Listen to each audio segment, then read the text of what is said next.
ये जो आपकी श्रद्धा है, ये आपकी वफादारी, यही जब भक्ति बनकर प्रभु से जुड़ती है, जितनी श्रद्धा, जितना प्रेम, उतनी ही कृपा भगवान की आप तक पहुंचने लगती है।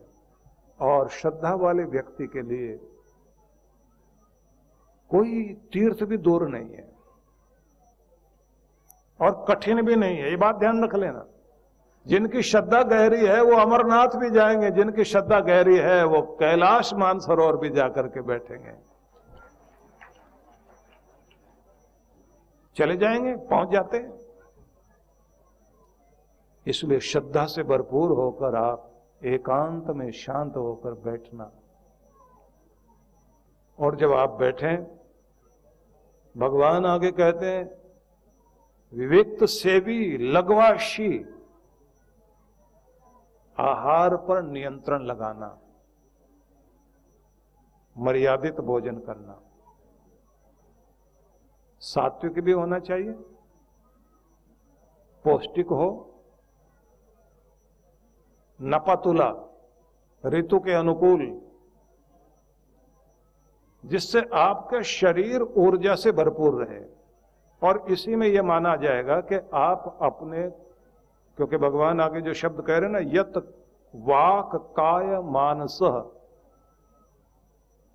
शरीर को, वाणी को, मन को भी नियंत्रित करते हुए, मतलब यहां यह बात ध्यान रख लीजिए कि आपका शरीर भी भगवान का दिया हुआ वरदान है,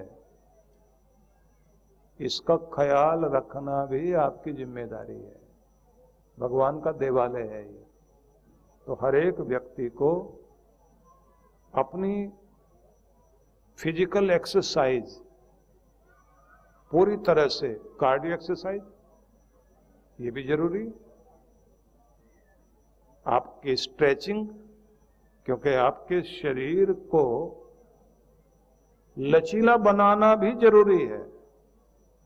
सुबह आपको बताया था ना कि आपको अपनी रीढ़ पर काम करना है, स्पाइनल कॉर्ड पर, अपनी साधना के लिए, क्योंकि इसी में सारे चक्र हैं।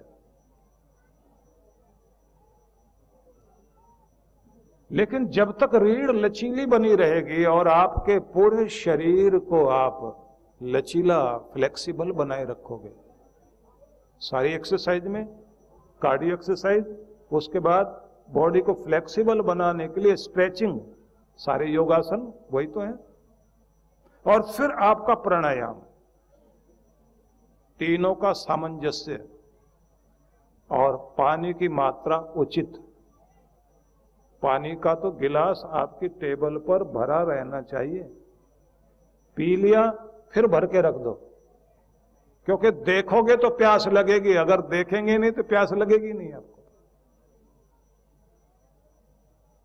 अपने आप को तरोताजा रखने के लिए पानी का गिलास भर के सामने रखें, जैसे ही नजर वहां पड़ती है ना तो आपका मन करता चलो पी लेते हैं। और साथ में एक बात और, जब आप अपने स्थान में कहीं भी आकर बैठे हैं, एक तो मालिक का शुक्र करना, धन्यवाद, और दूसरा मुस्कुराहट बनाए रखना। भगवान कृष्ण ने मानसिक तप के 6 साधनों का वर्णन किया कि 6 साधन आपको अपनाने चाहिए, जिसको मानसिक तप कहा उन्होंने। तो गीता में पढ़ना आप, जो आज के इस दौर में आपको मानसिक शक्ति देने का कार्य करें, आपका तनाव, आपकी चिंता, आपका दबाव हटे। श्लोक देख लेना, मनः प्रसाद सौम्यतम मौनम आत्म विनिग्रह भाव संशुद्धि इति एतत् तपो मानसम उच्यते। 6। लेकिन अगर एक सांस में जैसे मैंने पढ़ दिया और अर्थ भी बता दिया तो आपको नहीं लगेगा कि क्या बताया गया और क्या मिला। और अगर मौका मिले तो आप गीता के 12वें अध्याय के 8 वो अमृताष्टकम उन्हें याद करके रख लीजिए, जहां भगवान ये बताते हैं कि मेरा प्यारा वो कौन है जिसे मैं पसंद करता हूं। जिसमें आगे शब्द आता ना, स में प्रिय, स में प्रिय, स में प्रिय, वो 8 हैं।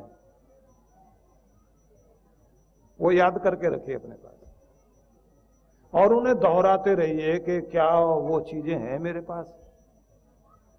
मनः प्रसाद, जैसे ये 6 चीजें ना, संतुष्ट सततम योगी यत्तात्मा दृढ़ निश्चय मयि अर्पित मनोबुद्धि यो मद भक्त स में प्रिय, वो मेरा प्यारा। उनको आप गीता में से लेकर नोट करना। और जब आप ये कहते हैं ना, संतुष्ट सततम योगी, सतत संतुष्ट, सतत धन्यवादी, सतत निरंतर जो शांत सहज होकर कहता मैं आभारी हूं भगवान, जो दिया, जितना दिया, जितना जिस रूप में जैसे दिया वो मेरे लिए पर्याप्त है और मैं आभारी हूं, संतुष्ट हूं। तृप्त होगा व्यक्ति, संतुष्ट होगा तो ही धन्यवाद करेगा, नहीं तो शिकायत करता रह जाएगा। और वो संतुष्टि इस तरह की हो कि आप जैसे प्रभु से मिलकर सुबह सुबह ध्यान करके उठें तो इतने चार्ज हो जाओ, शांति अद्भुत, प्रेम हृदय में खिला हुआ, और वो किरणें प्रकट हो रही हो चारों तरफ, और अपने आप को मानो कि मैं प्रेम का मसीहा हूं, शांति का दूत हूं, जिस धरती पर शांति बिखेरने के लिए हूं। अब आपका चलना भी अद्भुत होगा। हम लोग एक ध्यान का एक प्रयोग कराते हैं, वो एक अलग मेडिटेशन है जिसको डिवाइन ब्लिस मेडिटेशन बोलते हैं। उसमें एक बिंदु आता है कि तुम इस धरती के राजकुमार ही नहीं, राजा हो। अब बादशाह बनकर चलो, बैठो, उठो, महसूस करो। बादशाह चलेंगे कैसे, रहेंगे कैसे, महसूस कैसे करेंगे? ये चांद सितारे तुम्हारे लिए, धरती तुम्हारे लिए, हवाएं तुम्हारे लिए।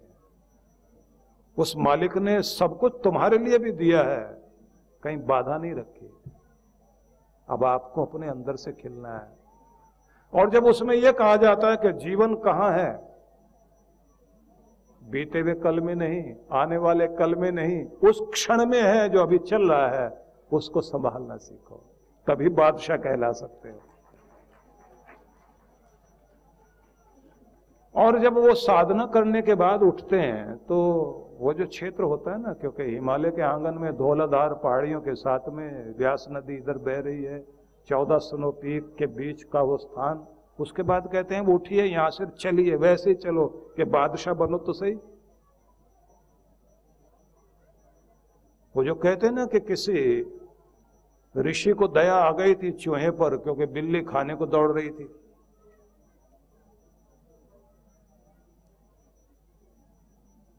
तो ऋषि ने कह दिया कि तुम्हें डर लगता है ना बिल्ली से, तुम्हें बिल्ली बना देते हैं। अब बिल्ली बन गया तो उसके बाद वो कुत्ते से डर रहा था।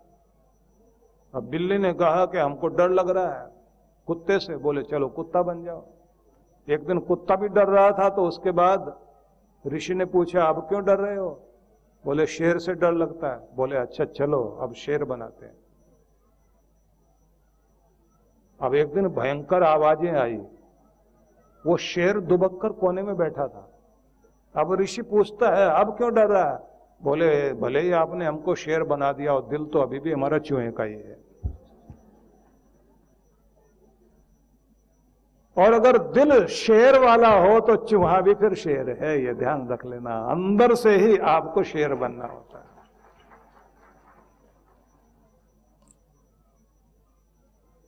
बस यही कहना चाहता हूं आपको कि जब गुरु ये कहता है कि तुमको मैंने शेर तो बना दिया, अब शेर की तरह जीकर तो दिखाओ। तुम्हें साधना में सब सिखा दिया गया, अब चलिए उधर, उसी तरह चलो। तुम्हारा चलना बादशाहों की तरह हो, राजा बन गए हो तो राजाओं की तरह बैठो, और नर्म धूप में ठंडी हवाओं के झोंकों के बीच और खुले आसमान से परिंदों की जब उड़ान अद्भुत चल रही हो और चारों तरफ बड़े प्यारे फूल खिले हुए हों, सुगंध का वातावरण, ऐसे में जब व्यक्ति बैठा हुआ है और उससे कहा जाए चलिए अब आप, नहीं कोई देखकर क्या कहेगा, कोई नहीं देख रहा, तुम अकेले हो, इतना बड़ा मैदान है, अलग अलग कोने में जाओ, और यहां मौका नहीं लगता तो जहां पर वो चिनार के या देवदार के वृक्ष हैं तुम उधर की तरफ निकल जाओ, पर जहां भी जाओ बादशाह बनकर रहना। गुरु तो तुम्हें जो है चूहे से शेर बना देगा, अब दिल तुमने अपना बनाना है कि तुम शेर महसूस करो कि तुम शेर हो। और उसके बाद जब व्यक्ति 15-20 मिनट आधा घंटा होकर आता है और पूछते हैं कैसा लगा, बोले आज लगता है खुलकर जिए हैं, आज लगता है कि हम कुछ अलग हो गए हैं। अब सदगुरु वहीं से तो कहता है कि अब इसी तरह से घर परिवार में जीवन में रह करके दिखाओ, तुम हर पल महसूस करोगे कि तुम बादशाह हो, तुम अपने आनंद के साथ हो, तुम खुद के साथ हो। क्योंकि उसमें यह बिंदु भी आता है कि आज तुम खुद के साथ हो, खुद से मिलो, खुद से मीटिंग करो, खुद को पहचानो। सुबह ये कहा गया था ना कि जिस्म और रूह का रिश्ता भी क्या अजीब रिश्ता है, जिस्म और रूह का रिश्ता भी क्या अजीब रिश्ता है। उम्र भर साथ रहे, तारुफ नहीं हुआ, परिचय नहीं हुआ, आत्मा अंदर है, शरीर के दोनों एक साथ एक जगह रहते हैं, लेकिन कभी परिचय नहीं हुआ, भाई तुम कौन और मैं कौन। बस गुरु वहां परिचय कराता है कि खुद को जानो, खुद को पहचानो। उसके बाद एक और ध्यान आता है जिसको आत्म साधना कहते हैं। आत्म संवाद उसमें चलता है कि खुद से बात करना सीखो सकारात्मक रूप से। उसी में आती अफर्मेशन, और ये अफर्मेशन हर व्यक्ति को सुबह सुबह जरूर करनी चाहिए, जिसमें आपने पहले मैं लिखना, आगे dot dot dot dot dot हूं, बस बीच में भरना है आप क्या हैं। अभी तक जो बोलते हैं मैं बदनसीब, वक्त का मारा हुआ, चोट खाया हुआ, गरीब, परेशानियों से घिरा हुआ, तरह तरह की चिंताओं से ग्रस्त, मुझे कोई पहचानता नहीं, मेरे अपने भी मुझे समझते नहीं, मैं लगता अनजान बनकर दुनिया में जी रहा हूं, मैं इस धरती पर क्यों हूं और मैं ऐसा क्यों हूं, अब मेरे साथ ही ऐसा क्यों होता है। ये सारी अफर्मेशन चलती है हमारे अंदर, और उसने हमको सबको दीनहीन बनाकर रखा हुआ है। मैं बीमार, मैं कमजोर, मैं परेशान। यहां से बदल देना अपने आप को। सबसे पहले कहना मैं भाग्यशाली हूं, मनुष्य के शरीर में हूं, मेरे प्रभु की कृपाएं मेरे साथ रही है, मैं अनुशासन में जीता हूं, मैं नियम पालन करता हूं, मैं समय की कदर करता हूं, मैं खुश रहता हूं, मैं खुशियों को बांटता हूं, मैं सहयोगी हूं, कर्मशील, स्वयं सेवक, परमात्मा का लाडला प्यारा भक्त। जो आप अपनी जिंदगी में देखना चाहते हैं वो पहले खुद को बोलना है, और फिर एक दिन देखना आशीर्वाद मिलेगा और आप अपनी जिंदगी में उसको घटता हुआ देखोगे। इसलिए कृष्ण भगवान जब कहते हैं कि एकांत का सेवन करना और अपने आहार को सिद्ध करना और अपने शरीर को साधना, फिर कहते हैं अपनी वाणी को भी साधना। दिल में उतरो या दिल से उतरो, उतरोगे तो वाणी से ही। किसी के दिल में उतरना हो तो अपने बोलों से तो उतरोगे, और किसी के दिल से उतरना है तो भी आपके बोलचाल में अगर गड़बड़ हो गई तो आपका बोलना। ये सब हुए हैं ना यूरोप में, बहुत जबरदस्त लेखक और चिंतक, लेकिन बड़े कुरूप, पर बोलना उसका बड़ा अद्भुत था। ईसब के जीवन में एक घटना घटी। एक छोटा सा राज्य था जो किसी राजा ने कब्जा कर लिया था। तो सब लोगों ने उनसे कहा कि भाई आप कुछ कर सकते हो क्या, अपना राज्य वापस लाने के लिए कुछ कर सकते हो? तो बोले आप लोग मुझे राजदूत बना के भेजो। अब वो शक्ल सूरत में इतना कुरूप व्यक्ति था, उसको देखते ही आदमी बात करने को तैयार नहीं होता था। उसको राजदूत बनाकर भेजा गया। अब जिसने जीत लिया था उस राजा के दरबार में वो गया और उसने कहा साहब मैं राजदूत हूं। उसका चेहरा देखते ही उसको तो गुस्सा चढ़ गया। तेरे जैसे राजदूत होते हैं, शक्ल ही नहीं देखना चाहता। उसने कहा साहब मैं चेहरे पे कपड़ा डाल लेता हूं, मुंह उधर कर लेता हूं, आप बस मेरी बात सुन लीजिए। और उसने कोई भाषण नहीं करा, एक चिड़िया की कहानी सुनाई। और उसको सुनने के बाद वो इतना प्रभावित हुआ, उसने कहा जाओ तुम्हारा राज्य तुम्हें दिया गया, तुम अपने देशवासियों को जाके संदेश दे दो कि तुम्हें ये दे दिया गया। बड़ी अजीब घटना है ये। लोगों ने जब उससे पूछा कि तुम्हारे पास ऐसा क्या था, बोले बस दिल में उतरने की कला आती है और कुछ कला नहीं आती। तुम बाहर से देखने में कैसे भी हो, लेकिन तुम्हारी शक्ल याद रहेगी न रहेगी, पर तुम्हारे बोल जरूर याद रहेंगे।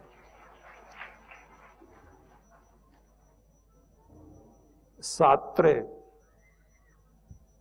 जिन्होंने अपनी ऑटोबायोग्राफी लिखी द वर्ड नाम से, उसकी शुरुआत में भी यही शब्द लिखे कि दुनिया में याद रखे जाएंगे शब्द, तुम्हारे सबसे आखिर में बोले गए शब्दों पर बहुत याद किया जाएगा उसने आखिर में क्या कहा था।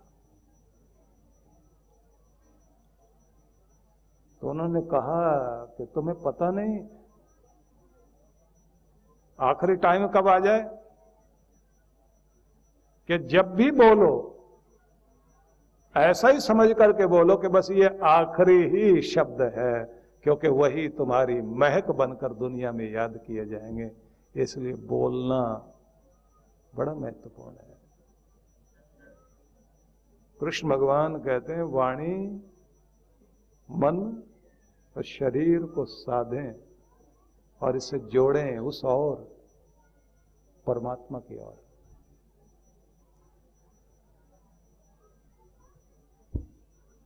जब कृष्ण भगवान अपने लीला धाम में चले गए थे ना,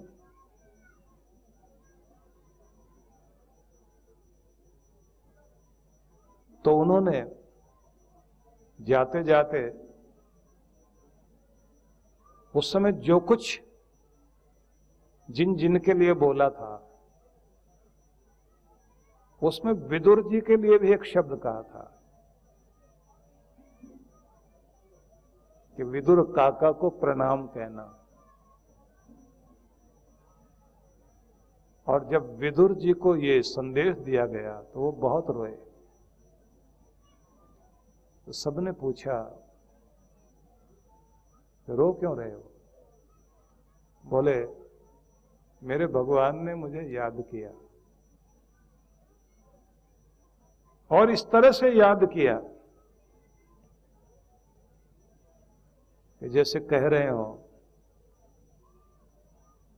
कि और कोई याद हो ना हो, तुम जरूर मुझे याद हो। कि मेरी स्मृति में से कभी कभी ध्यान हट जाता है, लेकिन मेरे प्रभु की स्मृति में मैं बना हुआ हूं, मैं कितना भाग्यशाली हूं।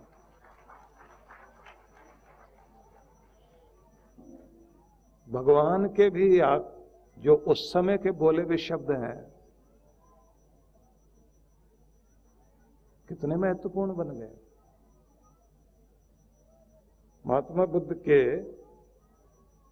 विदाई के समय में बोले गए जो आखिरी उपदेश हैं, उनमें गृहस्थ लोगों के लिए और सन्यासियों के लिए उन्होंने कुछ वचन कहे थे। उनके मानने वाले लोग उन वचनों को बहुत आदर से पढ़ते हैं। गृहस्थियों को कहा, भक्तों को कहा, अकेले मत रहना, इकट्ठे रहना, अपने संग के लिए हमेशा एकजुट रहना, सब कुछ बर्दाश्त करना, लेकिन कोई तुम्हारे संगठन को तोड़ता हुआ तो बर्दाश्त मत कर लेना। बहुत अलग अलग तरह के संदेश दिए थे। तो कहा नहीं जा सकता कि अंतिम वक्त कौन सा हो, तो जब भी आप बोलते हैं तो लगना चाहिए कि हर शब्द महत्वपूर्ण बन जाए। तो बस यही कहना चाहता हूं, एकांत सेवन करते हुए, आहार को नियंत्रित करते हुए, वाणी को संभालें, शरीर को संभालें और अपने मन को संयत करें, क्योंकि ये सब वो सीढ़ियां हैं जो भगवान की तरफ लेकर जाती हैं। नवजीवन साधना।